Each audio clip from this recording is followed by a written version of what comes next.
All right, folks, if you haven't yet, please enter your name and where you are from.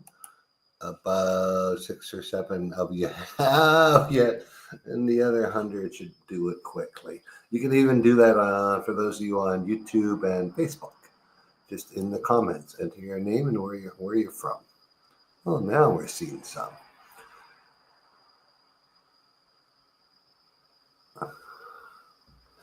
See a bunch of familiar names and a bunch of new names. It's exciting.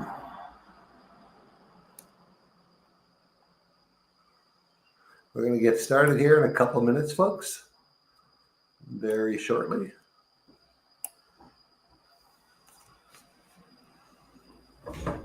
I'm not centered. Yeah. I'm used to sitting like this. You guys know that. It should be Oscar and Megan. But they are on holidays in the US of A. Having a great time with family. Mm-hmm. Hey, Ali from Vancouver Island. I'm from Vancouver.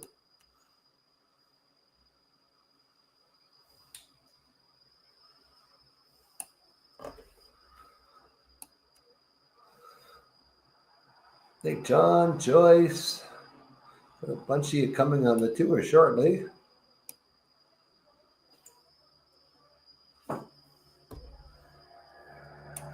Kevin and Mary, how are you guys doing?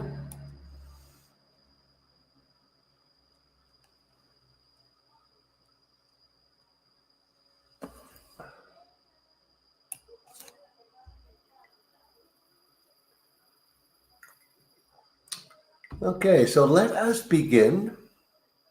We like to be on time, even if everyone else isn't.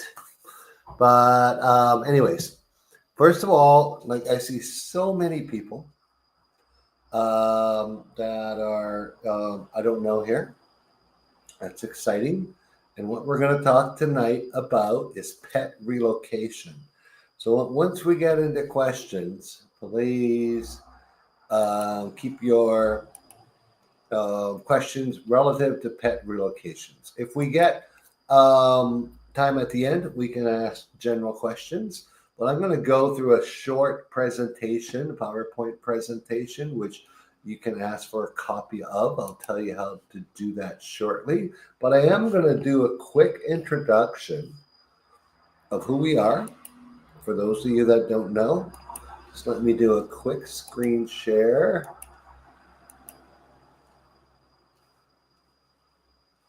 There we go. Okay, guys, we are Retire in Panama Tours. Now, what we do is we have 7-day small group tours, 3-day tours of Cherokee Province, and private tours. And we have a whole host of other things that we do because we do them for our guests, and pet relocation is just one of them. We are myself and Oscar and Megan. You see them in this photo right here.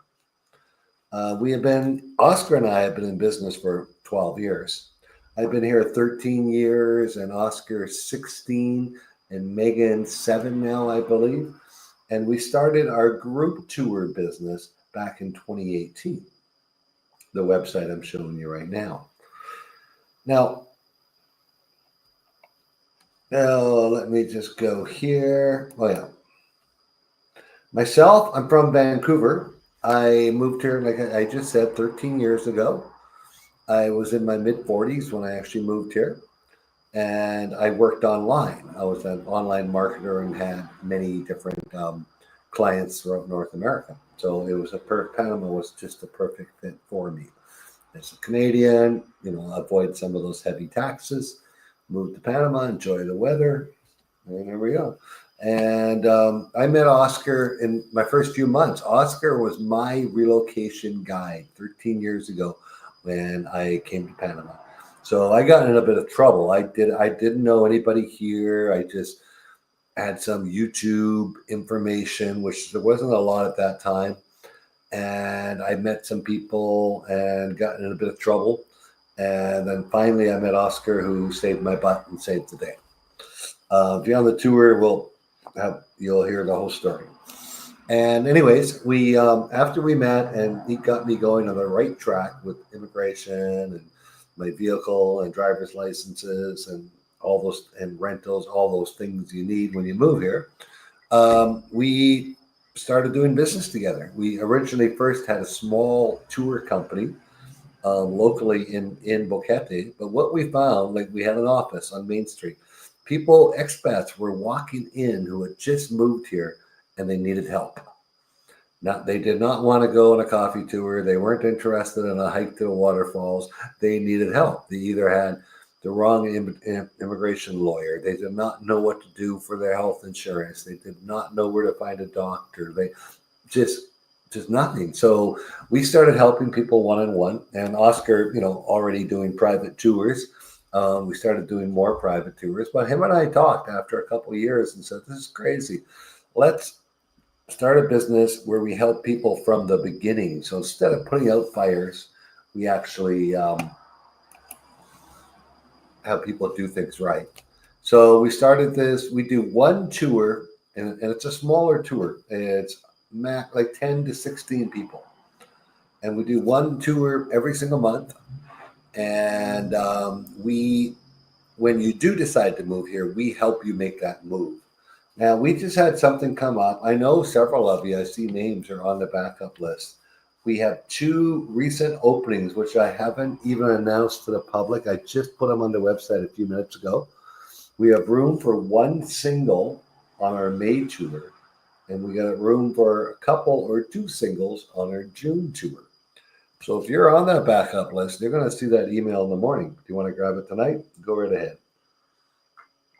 Benefits of taking the Q&A is because right now we didn't have any availability till September, but now we got these couple spots. So feel free to jump in there and grab them. So anyways, that's who we are. So I'm going to take that off the screen. And what I'm going to do here is run through a presentation about moving your pets to Panama. Now, this presentation will be about moving from Canada and the USA. If you're moving from other countries, you're going to have to get a hold of me specifically on that one. Now, a couple things before I begin the presentation. If you want a copy of this presentation, which lists all the steps, one way to get it, go to this Contact Us page I just put in the chat and ask for it. Okay, and I'll be sending those out in the morning, so don't expect them tonight. So anyways, what we're talking about. We're going to cover pet relocation. And if you think of a question as I'm talking, please start putting them in the chat. Keep the chat. See questions only in the comments right now, please. But it must be about pet relocation. Otherwise, I'm going to skip it to the end if we have time, and then we'll answer any general questions. So first thing, steps to bring your pets. Simple, 24 simple steps. Well, I don't think there's that many. You got to start this minimum 30 days or more, preferably more, before you actually are arriving here. You got to make sure your pet has a current rabies and is fully vaccinated against lepto. I don't even try to say most of these vaccines, guys, but the list is on this sheet and is on the website. Now, the paperwork requirements, we're traveling for any pet on a commercial plane, cabin or cargo, are basically the same. Well, except, cargo, obviously, you're going to fill out a whole bunch of forms for the cargo people. Now, what you want to do is, a long time out, you need to decide what airline you're going to use, okay? Now, there's not a lot of airlines flying directly to Panama City. You want to try to get a direct flight. For those of you in cargo, it's essential to get a direct flight. I will talk about if you can't do that in a bit here. But and we're going to go over all the cities where this is possible, okay? Now, if your dog's under 20 pounds and fits into this crate right here, 25 by 15.5 by 9 inches high, then you can probably take it on the cabin with you. Some people have, 15-pound, really high dogs that just don't fit properly in that. Then they're going to have to go in the cargo. Mhm. They also, why you want to book so far ahead, especially if you're having your pet in the cabin, is they only allow so many pets per cabin per flight. Some airlines it's 5, some it's 7. So you want to make sure it's booked. And typically, the best way to book with an airline in cabin is over the phone, because nowhere on their online booking do they have a place to check out animal. And they typically charge between 150 and 175 for your pet. One pet per person. And it's actually one pet per row. So if you are bringing two pets in the cabin and you're a couple, they're going to be sitting in different rows. Typically, you can probably get both aisle seats across from each other or very close to each other. The ticket agents are pretty friendly there. Now let's look at cities offering direct flights to Panama City.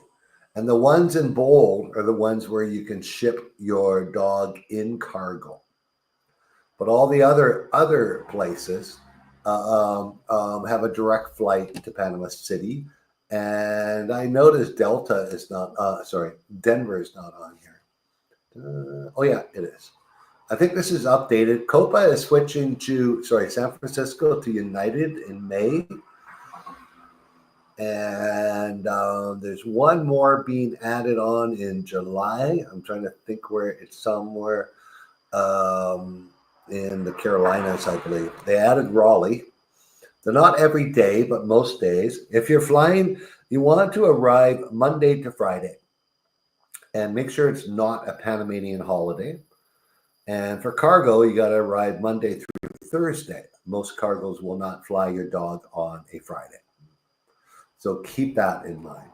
In Toronto, in Canada, you have basically Montreal is up in the air always with Copa, but you basically have Toronto, Copa, and Toronto to Rio Hato down by the beaches. But that's only November through April. I think it ends on April 27th this year. Mm-hmm. Okay, a bunch of you have joined. So again, let's, as I'm talking, feel free to type your questions in the chat about pet relocation. Okay. Okay, Teresa says she's not hearing. Can all you guys hear me? Can I get a yes if you can hear me?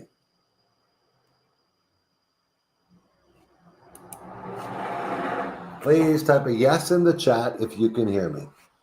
Yeah. Okay, perfect. Okay. Now, also book flexible fares early in the morning if you're in cargo. The earlier the better, even a red eye if you're in the summer months. Thank you, guys. I guess Teresa got it fixed. Mm-hmm. So why a flexible fare? You never know. There's a chance, although slim, like maybe you'll have an aircraft change and you don't have, and there's not enough room for your pet and they want you to go the next day. Typically, or you did something wrong and brought the wrong carrier. Now, for that reason, I've seen it happen. People don't listen. They show up with a carrier that's not accepted and they have to go shopping. Mm-hmm.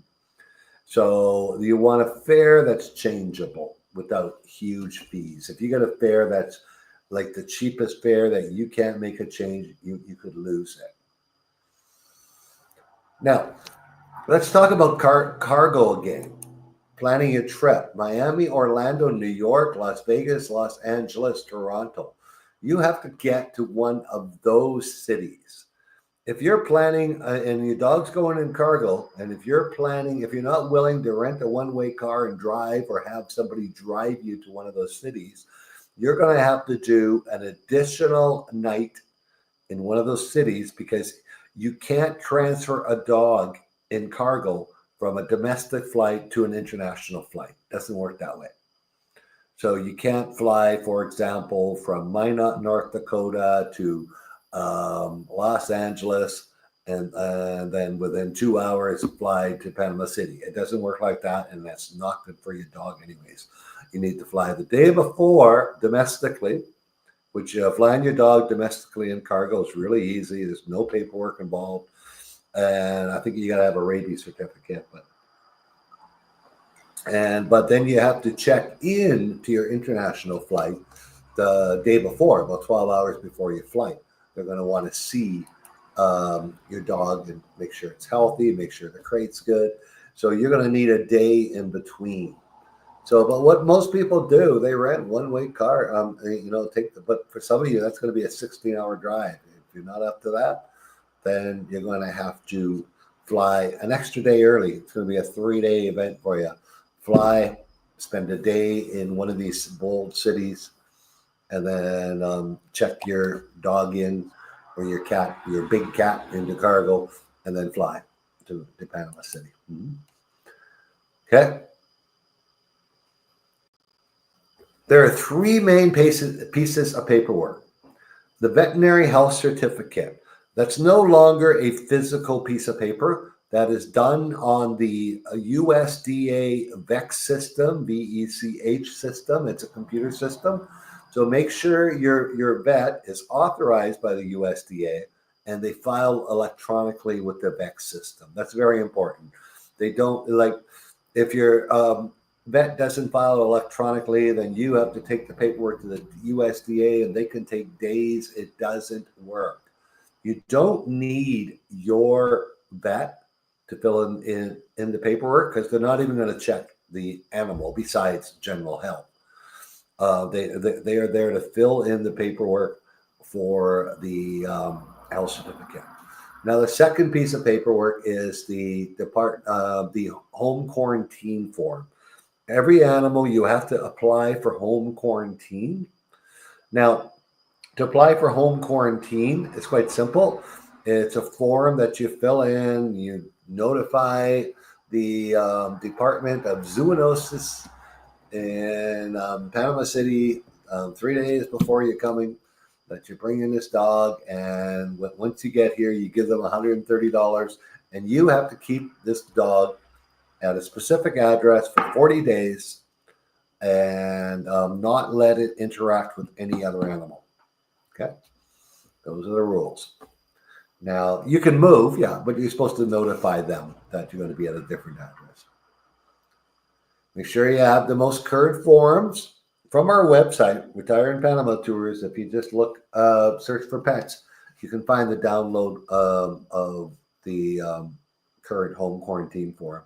For you Canadians, you probably will be downloading the form and the health certificate. You can go to any vet that you want.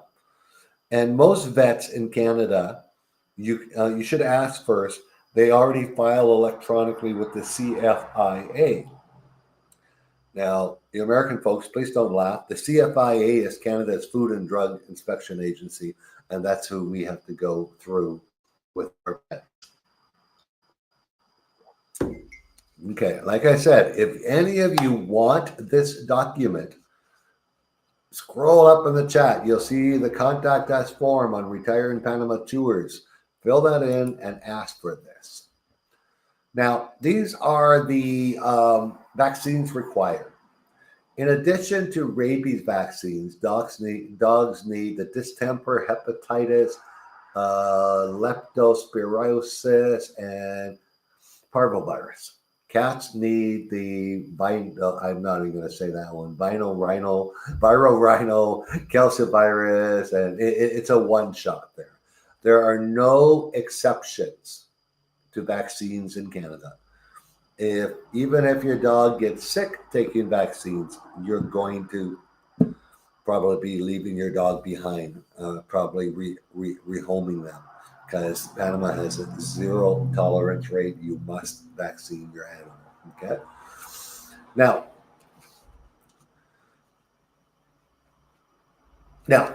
the biggest piece of paper is obviously the veterinary health certificate. Now, this thing has to be, you need to see the vet either the USDA, US vet, or any Canadian vet 10 days before your flight, not any longer. They're going to fill this out. They're going to electronically file with the appropriate department who are going to electronically sign it, send it back to the vet within 2-3 days tops. And then you're going to have to get this to the best way is to get it to a Panama consulate for endorsement because they're very, very quick. They'll typically do it the same day. And if you walk in, they'll do it in front of you. Or you can get it apostilled, which can really, it varies state by state. Every time I work on a pet relocation with a client, I find out what state they're in, then we decide whether we're just going to ignore the apostle thing. The Panamanian people here are so used to the consulate approach anyways, it's better and it's even cheaper. But apostle is an option if you live far away from a consulate. Because in the States, it's Miami, Tampa, Philadelphia, LA, Houston, and one more weird place. And in Canada, it's Toronto, Montreal, and Vancouver. So what you can do, because you'll have 7 days left, you can overnight them with their fee, the health certificate, and they will put their stamps, do their thing, and overnight and put an envelope in there back to you. So you can do it. But that's why you need to make sure that your vet files electronically with the USDA. And one thing to remember when you're getting together the vaccinations, on the health certificate, there's a spot for the vaccine's manufacturer and lot number. You must have those. If you don't have those, you need to get them. Now, every vet is required to keep that information.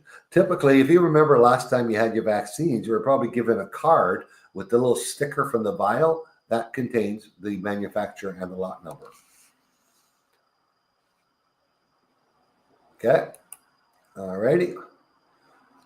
Now, the fee in the States is $30 US for the consulate. In Canada, it's $30 US plus $2 per page, so it's $32 US. The only thing that has to get authenticated is the health certificate. The home quarantine doesn't, the rabies certificate doesn't, just the health certificate. This makes a lot of people nervous. The ones going in cargo, you cannot book your dog in cargo on the day that you're booking your flights. You need to book your flights, get that secure, and then 10 days before is when you're going to talk to Copa Cargo. Copa is, like I said, the only airline flying pets and cargo to Panama. So you're going to be dealing with them. So 10 days before is when you start the conversation. In 5 years of doing this once a week, I've yet to have them refuse an animal. So it always works out. I had one incident that somebody didn't bring an adequate crate, and they got delayed for a day. But the Copa managed to change their flights for them. So 3 to 5 days before your flight, you need to notify the Minza offices. There's their email, and you should send the authenticated health certificate. It might not be endorsed yet. Just send a copy of whatever you got. The home quarantine and the rabies certificate. And they should reply to you in 24 hours. If not, re-forward your email, and they probably had it. They're just not that good on reply. On travel day, you're going to have your health certificate, all the originals, and you're going to make copies of everything. You're going to have the home quarantine, and you're going to have the rabies certificate for each animal. And if you are in cargo, they're going to be communicating with you to come visit them the day before. And that's where they're going to take your money. And we'll talk about what all this costs shortly, and where they're going to check the crate, make sure they're happy with the dog, and then you'll be dropping off the dog and your crate a couple hours, 3 hours before your flight. Okay, now let's talk about problem animals, or I call them special dogs and cats. Now, these animals cannot go in cargo on a commercial plane whatsoever. Okay. And there they are.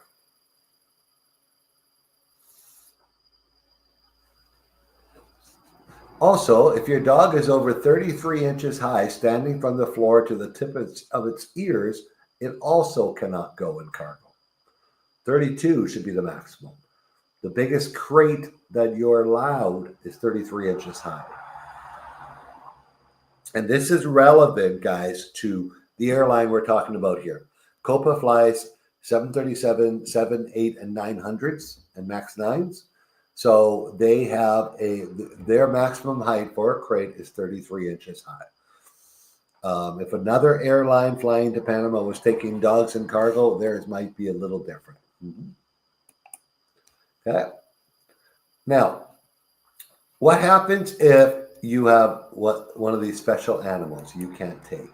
You got a couple options. One is full service pet relocators. There's a couple listed here, Pets Go Global and Panama Pet Relocation. Why I like them is because they're very specific to Panama. They have offices here. They understand the Panama systems and the pets coming in here and the rules. So that's why I wouldn't use someone that has no idea what's going on in Panama. So they're not cheap. They will pick your house. The last quote I had was they picked the dog up in New York. They drive it to Florida. They fly it from Florida to Panama City, and then they delivered it in, I believe, it was Gorgona, and that was $8,500. That's what it costs. Now you can also go. There's a couple options for private jet. There's a new one open called Perro Air, Perro Air. They're about $8,000, one person, one pet. It is a little restrictive if you have two pets or you and a wife want to travel together. It gets a little expensive. But we also, our company does jet sharing. And it's not like Perro Air where you can have 6 people and six dogs. We typically split a jet in half. A jet out of Florida is $27,000. I'm giving you a round number. And so if it's shared with, let's say, 2 couples and there are as many animals, but realistically, I've had 2 couples, 3 animals each, not an issue. Be 13,500 each. And if sometimes we've been able to manage to put together 3 couples or singles and their dog, and that would be around 9,000. And we're just taking, the jet company is just taking the full invoice price and dividing it into 2 or 3. We're not, the only place that I'm involved is the jet company insists that I do all the paperwork because they don't want to get involved with 3 sets of paperwork because it can be a little tricky. The good thing about a private jet too, you can land in either Panama City or David, even Rio Hato, or Bocas del Toro. Bocas is a little expensive because they can't refuel in Bocas. So it's going to be an extra takeoff and landing where they go refuel somewhere because these private jets have enough fuel to get here, but not back. But I've done all those airports on private jets. Okay, this is who we are. Panama Expat Service. It's a division of Retire in Panama Tours. You can find our pet relocation stuff on both websites, Retire in Panama Tours and Panama Expat Service. We start our services at $350 for an animal and plus $100 for each additional one, where we work with you through telephone consults starting 45 days out, getting the right vaccines, getting the right USDA or Canadian doctor who files electronically. We have a complete list of everything. We have the cell phone numbers for the head of Copa Cargo to help you get a little easier than going to the switchboard to get yourself booked. We fill in all the paperwork required. We have a relationship with MINSA doing all the pre-notification. And especially if you're not in Panama City, if you're in David or Rio Hato, we work with the ground crews there who bring the private jets in because they require the paperwork. They require to have a vet on site at a specific time because they don't have staffed Mensa offices. So, and today only, it's $100 discount for mentioning that you saw this Q&A. Now I'm going to put in here where you can go if you're really interested.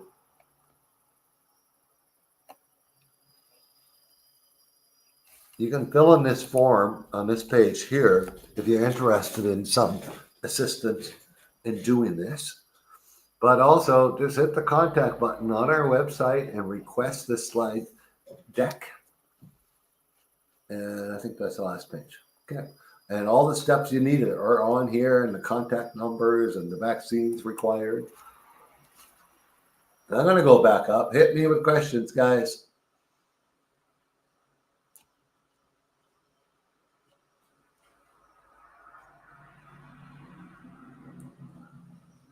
Florida, I have a dog named Blue.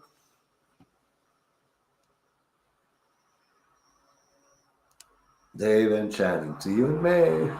Okay. Let me go back to me, and I'm just finding all the questions. There we go.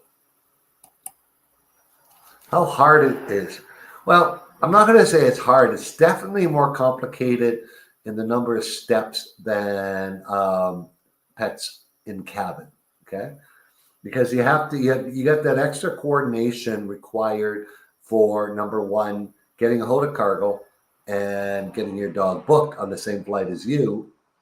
And then that extra day before your flight, you need to be in that city. And there's only 6 of them in the US, 1 in Canada, that flies pets and cargo. So you can meet with cargo, get approved. It's crazy that they approve you the day before. That's I haven't had anyone denied.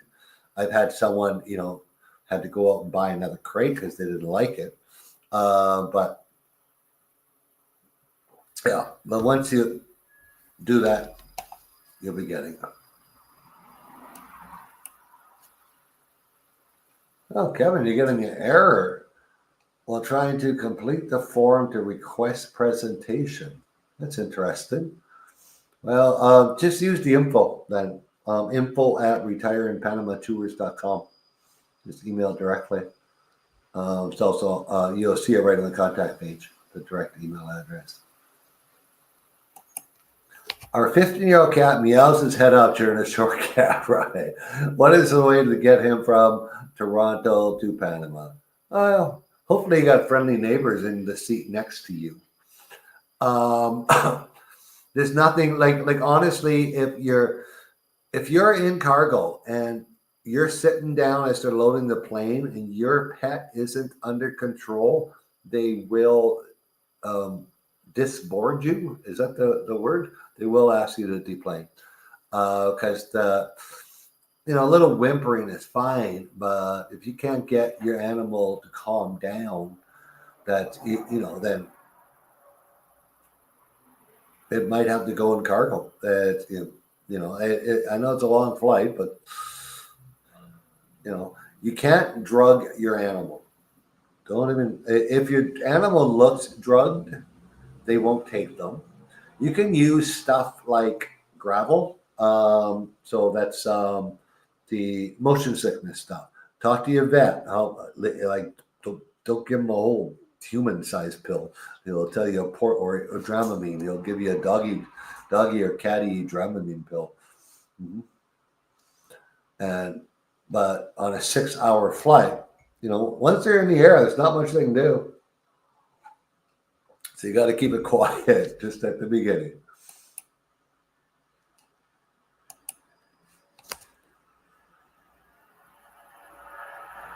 Yes, Timothy, everything I just stated is exactly the same for a dog or a cat. Obviously, the vaccines are different. And your cat has to fit in the approved soft-sided carrier. If you go back, it shows the dimension. If you got a big giant cat, it might have to go in cargo.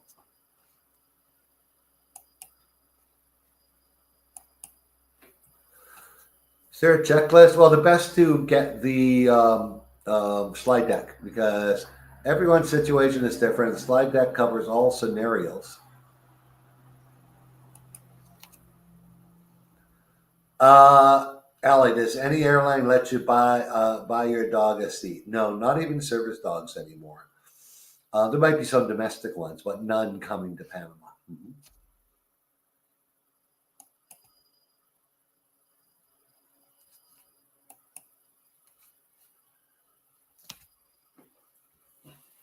Yeah, Allie, you're going to have to find an alternative, either with a pet mover or with the private jet share option.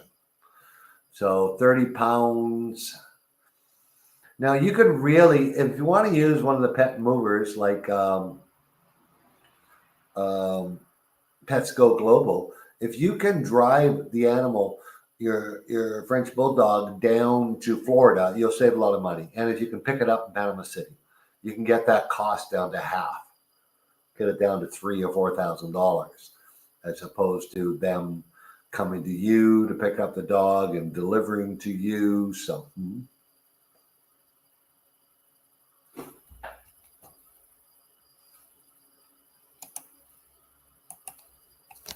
Hey Joyce, what are the actual days and times for the vets at the airport? I have two different quarantine.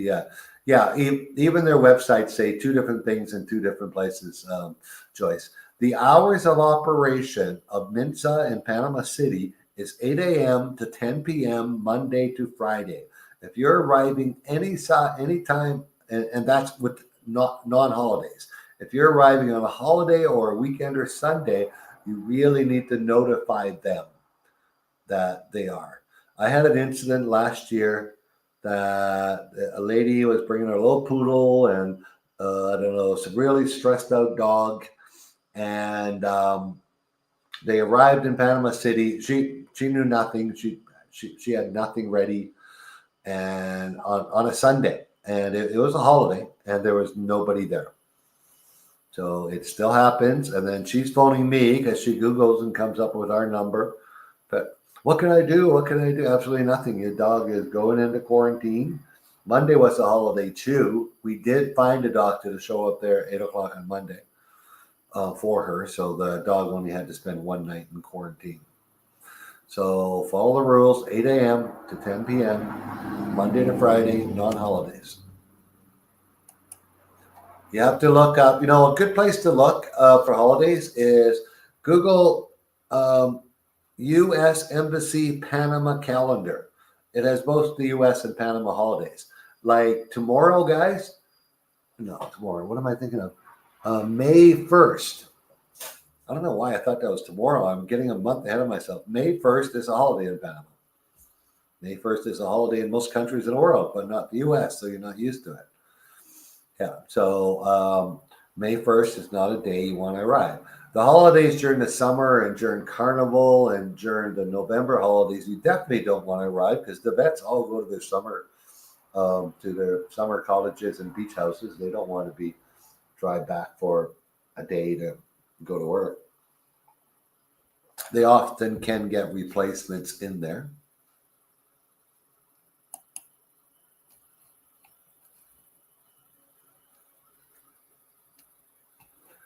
Teresa, if you say, well, Teresa, you're on our tour. Any one of our guests always gets that discount. If you were on tour guest, we have a flat rate of $250, no matter how many animals. And I just recently did 6 cats with one of our wonderful tour guests. But yeah, pet medications that are prohibited to, as long as it's a vet medication, no vet medications are fine. Bring the box that it's in.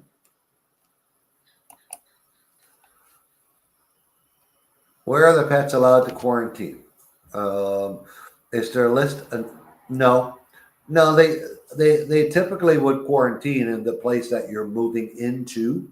If you are going to be in a hotel for a few days before you move, you can just put both addresses on the quarantine sheet from here from this day to this date I'll be here, and this date to that date I'll be there. They allow you to move because they know some people are, or they even allow you to get all the way to Boquete. Like you can drive the animal all the way to Boquete. And we offer that service to you guys, pet friendly transportation. What does that mean? Very simply. I got a family of 4 with 3 dogs arriving. They're being picked up in a Mercedes-Benz Sprinter, and the dogs are free to roam the van and driven all the way to Boquete. It's the way to go. They'll stop and pee breaks and feeding time. So it's a very pet-friendly transportation. And it's typically cheaper than taking them again on the plane. If you have a dog in cargo, you can't you can't go from your, because of the quarantine, you're not actually supposed to put that dog into cargo on a domestic flight. So you should be looking at some pet-friendly cross-country transportation. Okay. Do we arrange for the vet to meet us at the airport?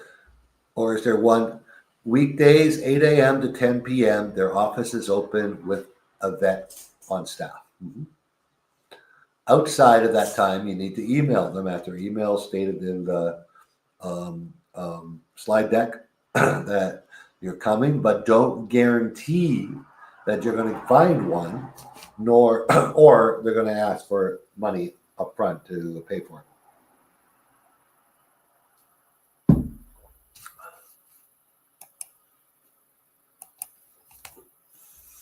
Hi, Deb. I don't have any particular USDA vet that I recommend. It's a matter of all this vet does, and I'm sorry to tell you guys, they're going to charge you a lot of money. But all they do is sit in front of their computer for 20 minutes and fill in a form. It's not really rocket science. And you're going to bring all the information. If it's not your current vet, you're going to ask your vet, I need all my lot numbers and vaccine manufacturers to type it up for me, and then you take all that information to the vet, to the USDA vet. They'll fill it in and submit it. I have seen rates anywhere between $400 and $1,000 for a USDA vet. It's insane. Canada, they seem a bit cheaper, about $250 to $350 Canadian.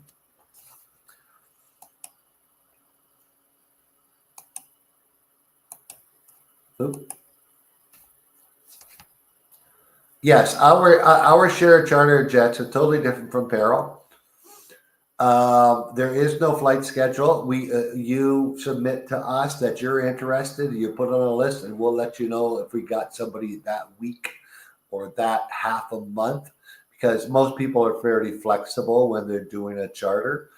And I just filled one in the middle of July last week. Now I got one in August and one more coming up in July.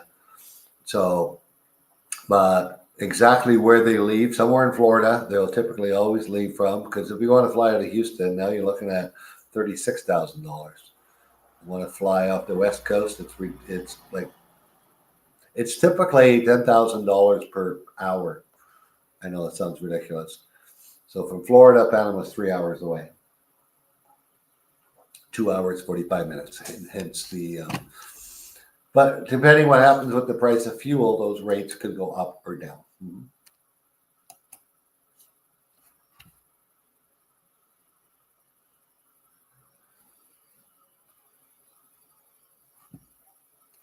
Well, that's nice to know, Kay.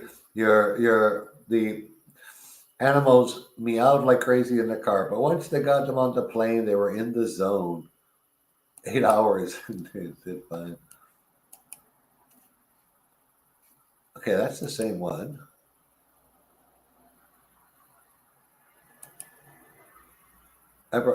Okay, I'm sorry, guys. We have a little issue in the. There we go.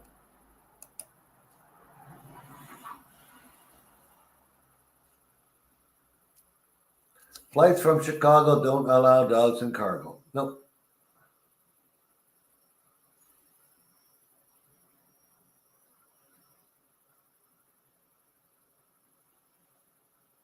Yeah, Stephanie, you got to organize your what a lot of people do is they pick one of the cities that has a consulate. So let's say you pick Miami. Okay. So you're going to fly from Chicago to Miami domestic 3 days before the 10 days is out.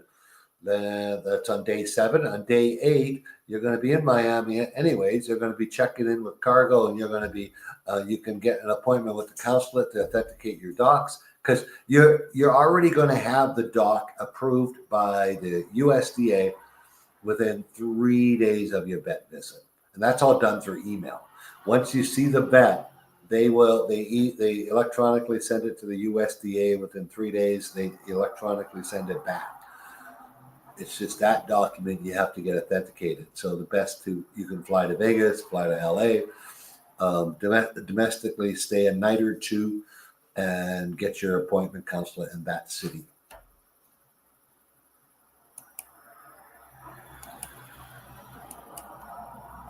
Yeah, tons of questions, Ron. When is a 10 days? Please remind folks that Panama closed for both. Yes. Oh, yeah, that's right, too. 10-day from the day of your flight. It's kind of backwards on a calendar, including weekends. So it's 10 days. And yeah, Sylvia made a great point here that the Panamanian consulates close for both Panama holidays and the U.S. holidays. So you got to work around their holiday schedule sometimes too. Be careful of November.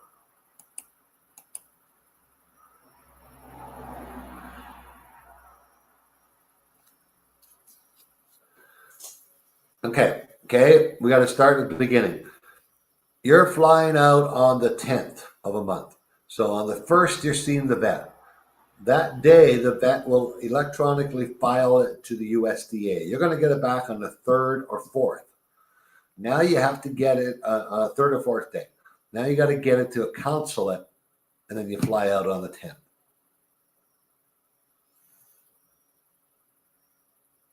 So you start with your vet appointment on the 10th day before your flight.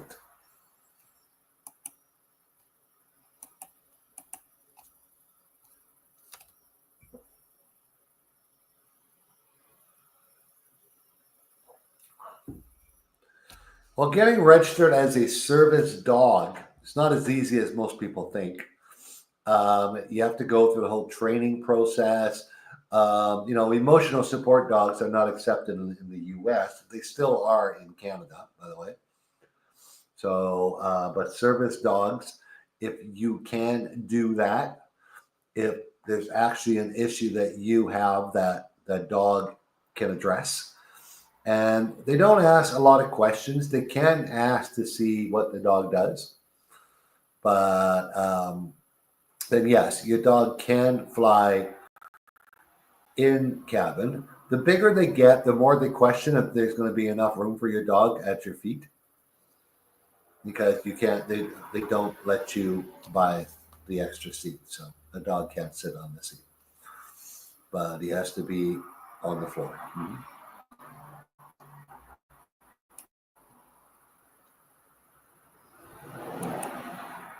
Only the health certificate has to be authenticated by the Panama Embassy, correct? I didn't go through prices here. I thought that was on the slide deck. Now, let's talk first about pets in cabin. You're going to pay about $150 on your international flight. On your domestic, you're going to pay around $75. So let's just look at that. Let's say one animal. Let's say it's going to be the average $500 vet visit. Now, I cannot include any of the extra fees like vaccines and stuff, because everyone's going to be different. So $500 for the USDA vet, $150 for the airline, $150 once you arrive here. And that's for the fee for home quarantine and for the vet visit. So you're looking at $800 for a pet in cabin minimum. Now, for a pet in cargo, it's going to be that same $800 plus the cargo fee which won't be 150. It's going to be between 350 and 1200, depending on the size of your dog. Big crate, the one I saw you, the maximum crate, that's $1,200 right now.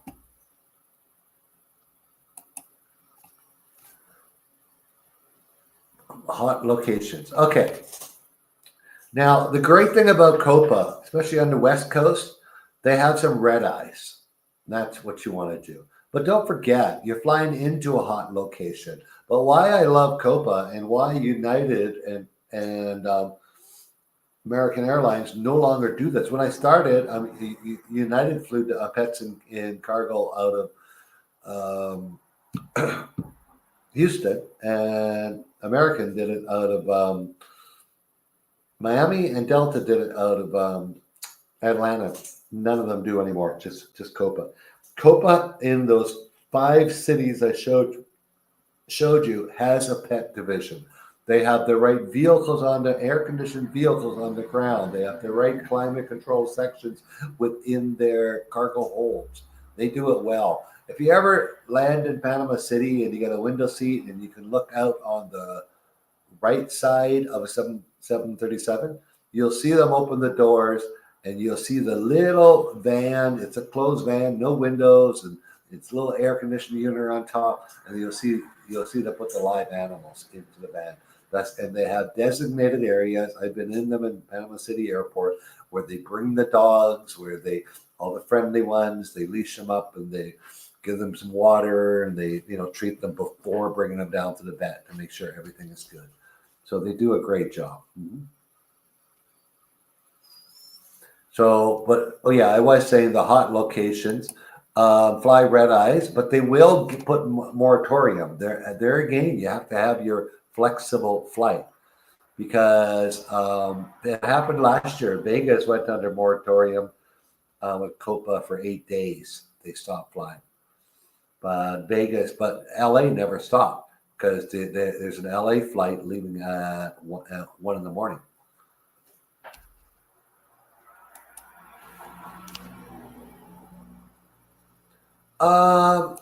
There is a boxer on that list. Let's take a look at that. Let's go back here. No. Bulldog, I'm thinking. Boxer's fine. Yeah, I've done a few boxers. What about the not so pleasant dogs that may snap when they have anxiety? Well, they're in a cage, so should they stay in there? If the Copa staff feel the dog's not going to be nice to them, it won't get released out of the cage. It'll stay in the cage all the way to the vet. Mark and Monica, how are you guys? Woohoo. No problem. Okay. Cool. That was a lot of questions. That was a bit of a whirlwind. If anyone wants to ask any other questions, feel free. I'm going to put in the chat here again. If anyone has a problem with that link, I just don't know why. No, I don't have my email. Huh. I'm going to put my direct email in here. Someone had a problem with the form, which I'm unaware of, but I also put an email address if you want the slide deck. I'm not sending it out until the morning, guys. So have a long day. Yeah, age is not a problem for dogs in cargo or on the. But if any dog over 11 years, you're going to have to sign a waiver of responsibility.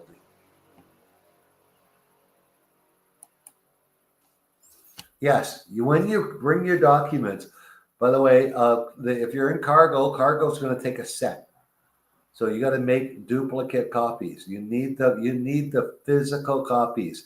The Mensa people are old school. They still use fax machines. Like, come on, like 1990s. Here we are. So you need your copies in your hand. So I always like to make 2 sets, because sometimes Typically, cargoes take the originals. They like the originals, and they fold them all up in a square, and they put it in one of those Ziploc bags, and it gets attached to your crate. But I've also had them lost on the crate, so that's why you need to bring extra copies of your documents. Okay. I think I got every question. I'm looking back. If it is, we're going to end the call if you guys don't have anything else. But again, come on our tour. We've got 2 spots. They won't last long. I didn't see if it was taken.